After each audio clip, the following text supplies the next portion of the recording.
Hey guys, welcome back to my channel. My name is Anne. I make beauty related videos, but today I'm coming at you guys with a different video. I am going to take you guys through my work.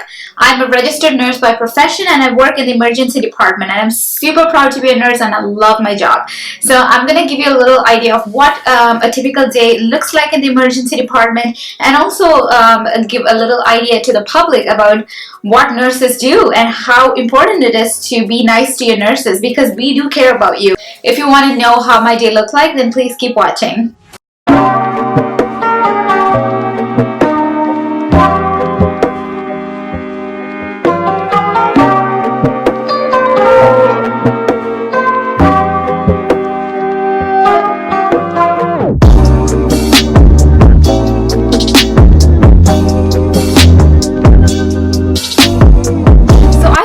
Shift by taking report from the night nurse. Exhausted eyes but a happy face eagerly waiting for me.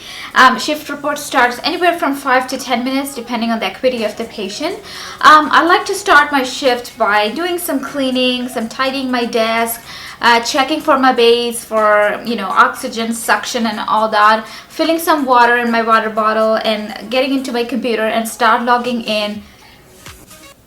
But wait, this is just an imagination of how my typical day or a nice day in the emergency looks like, but that is not I'm starting my day today. It is chaos.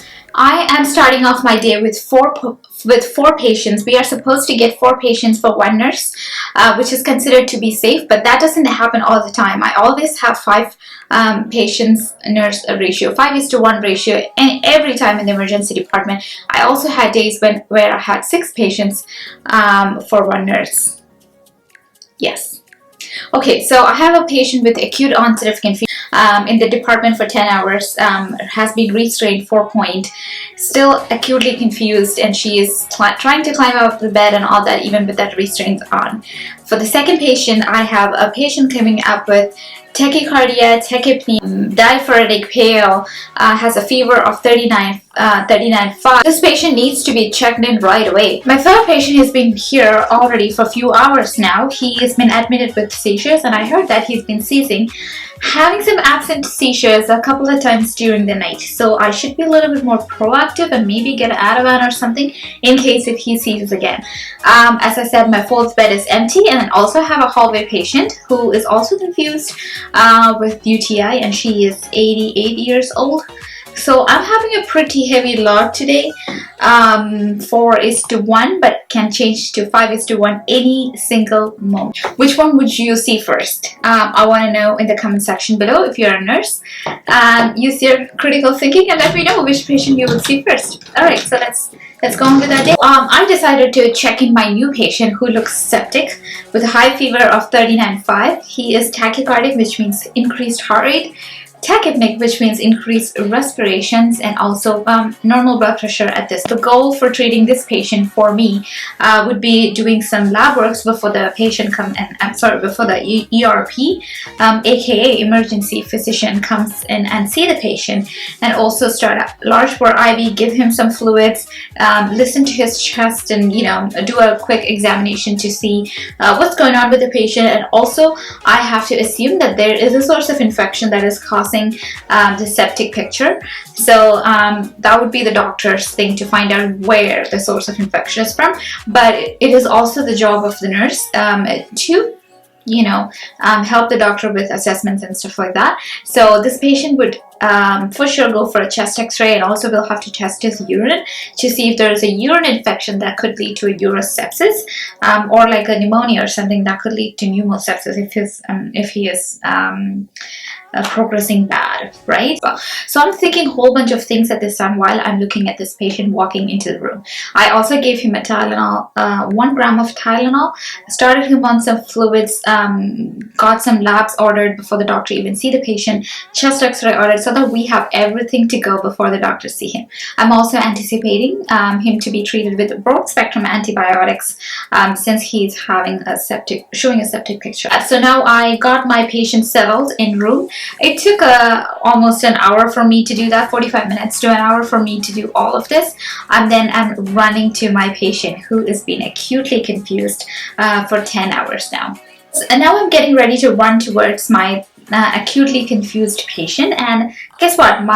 The daughter of the patient is coming up to me and telling me that the patient is not able to recognize her. She was able to do that before, but not right now. So that is absolutely, that is a red flag for me. So I run into the room. I remove the restraints of the patient. She is appearing still confused, but in my assessment, I find that the confusion from delirium looks a little bit different, at least to me. I don't know. How about you guys? Let me know in the comment section below. Looks a little bit different from confusion due to hypoxia or hypovolemia or an infection in old people. She is 80 years old, you guys. So it is. So I'm not comfortable with just letting giving some haloperidol or something and dealing with the confusion, but I want to see why she is confused, because she is normally a active person, GCS of 15, which means she is always with it and everything. So I'm like, maybe I should do more of my nursing assessment and try to figure out if there is anything hidden that they were not able to pick up yet. So I started my assessment. Surprisingly, she has a fever of 39 again. All my patients is having a fever today. And also I decreased to her lungs. She has absolutely diminished air entry. I couldn't hear anything on her middle or lower lobe. So like that, yeah. So anyway, she had very bad air entry to her middle lower lobes and even to her upper lobes. I did not hear any wheezes, crackles, or any adventitious breath sounds at this moment. And also I checked on her vital signs, and I find that her oxygen saturation, which has to be more than 94% on room air, is 83% on room air, which means she is struggling to get some air, you guys. So I put her on some oxygen. She's still confused, but her restlessness has improved much better. So I gave him a gram of not a gram, but 1,250 milligrams of Tylenol suppository, because as she's confused, I don't want to risk her choking. Anyways, I gave her suppository. I ran to call the resident because this patient is being admitted. So the emergency physician is not responsible for this patient, either the physician who she's admitted under or the rest. So I called him and he asked me to do a chest X-ray, some lab works, and all that, and he will come and see my patient soon. So while my patient is settled, I'm anticipating a broad spectrum antibiotic for her as well. So I already prepped my ceftriaxone ready to go, so I can give that to her as soon as the doctor orders it. So it is 11:30 in the morning, and this almost spent almost 3 hours with this confused patient because she was sick. It is usually our break time at 9 in the morning. I could not take my break today because I did not feel like leaving all my patients and then just going and sitting and having a coffee. So I missed my breakfast. At 11:30 in the morning, I am checking to see what my other two patients are doing. Guess what? I also got a new patient into the open bed that I had, but that patient looks more like a failure to thrive kind of patient. I did a set of vitals and all that from him. I did my assessment. I don't find anything that is alarming at this point, so I'm not concerned with that patient yet, but still he's on a monitor and everything. Well, we'll figure out what's going on with him. He looks like an admission. So I also checked on my hallway patient. She's still confused, gave her the morning meds and all. My patient that was having seizures earlier today was behaving. No more seizure at this time, so I'm happy. It is 1:30 right now, you guys, so my colleague is running to me and sending me for a lunch break. I have to eat something. I am starving at this point. I gotta get some food in my system.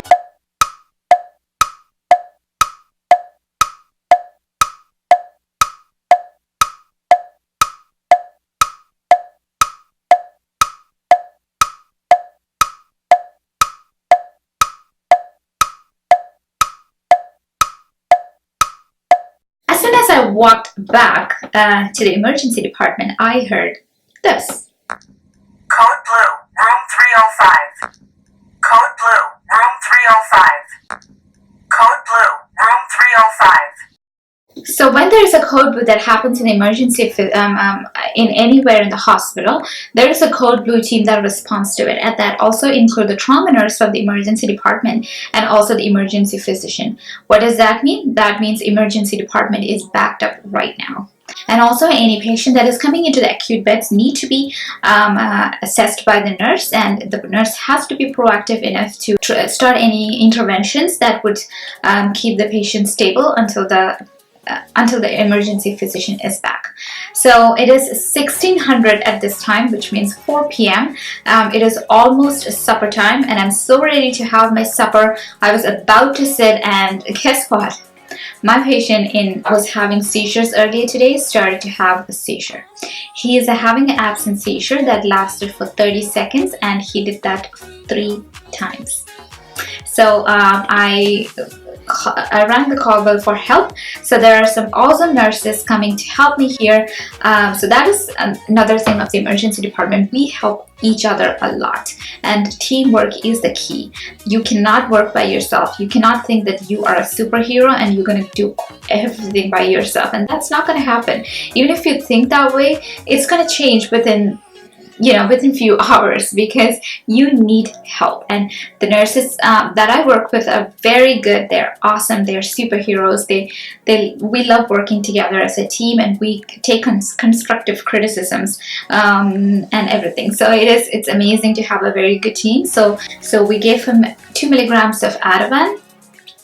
And the physician is there at this time. So we put him back to bed, suctioned his mouth because we don't want any, heat choking on his saliva or anything. So put him back on his bed. He is incontinent of urine, so I had to do some cleaning. So this took 45 minutes out of my time. It is 1700 right now, which is 5 p.m. I am ready for my supper break. This is the second break that I'm getting today in my 12-hour shift.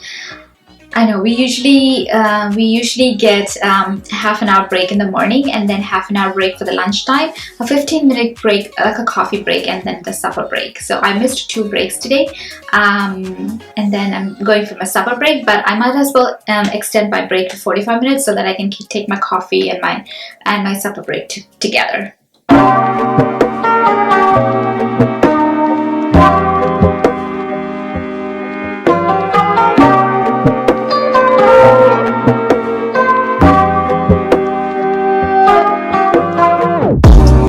So I'm gonna eat my banana and then get a coffee. I was not able to drink any coffee at home today because I was running a little bit late. So I'm gonna do that right now, and then check in with you guys in a bit.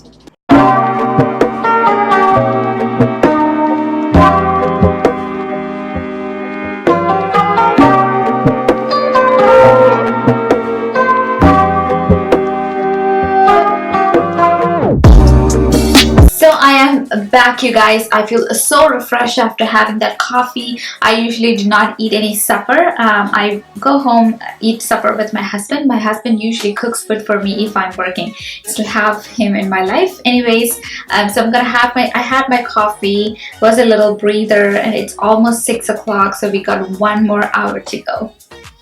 Fingers crossed nothing crazy happens this time. So I'm preparing my shift report at this time for the oncoming nurse. I try to do as much as I can. Do not leave anything behind for the night nurse that is coming in, so I try to do as much as work as possible. If I cannot get to something, then I would apologize for that to the oncoming nurse, and I'll let her know that I couldn't do this, and I'm so sorry about that. Do you want me to stand here for 5 or 10 minutes and help you out with anything before I go? And I think it's a very nice gesture as a human being to do that for another person. All right, so it's almost end of the day and nothing crazy happened, and the confused patient that I had earlier today, remember, was an NSTEMI, which is non-ST elevation MI. So, and also she was septic from her urine and also from her chest. She had a very massive pneumonia going on. So I think it is very important when a patient comes in with confusion, you need to assess. You need to do your assessment, you guys, and figure out what's going on with them. It's not just the job of the doctors to do it. As a nurse, you are also responsible for your patients and what you're doing for them, right? So that's all I have for you guys today. It was On a scale of 0 to 10, I would say my day was 5 on 10 chaos today. It's not too bad. I had a pretty good day today and I'm not complaining at all. It could be worse, but yeah, that's all I have for you guys today. If you did like this video, I would encourage you guys to give it a thumbs up and also subscribe to my channel. And let me know in the comment section below if you want to see more nurse related videos and stuff like that in my channel. This is the first video that I'm filming related to nursing and all that, so the videos might have its own flaws and everything. I apologize for that, but yeah, let me know in the comment section below if you want to see more of these kind of videos, or what do you want to see from my channel, what are you expecting from my channel. All right, so and also do not forget to follow me on Instagram, which is Ann_Maria_Tom. I would love for you guys to be there as well. And until we see again in next time with another video, bye.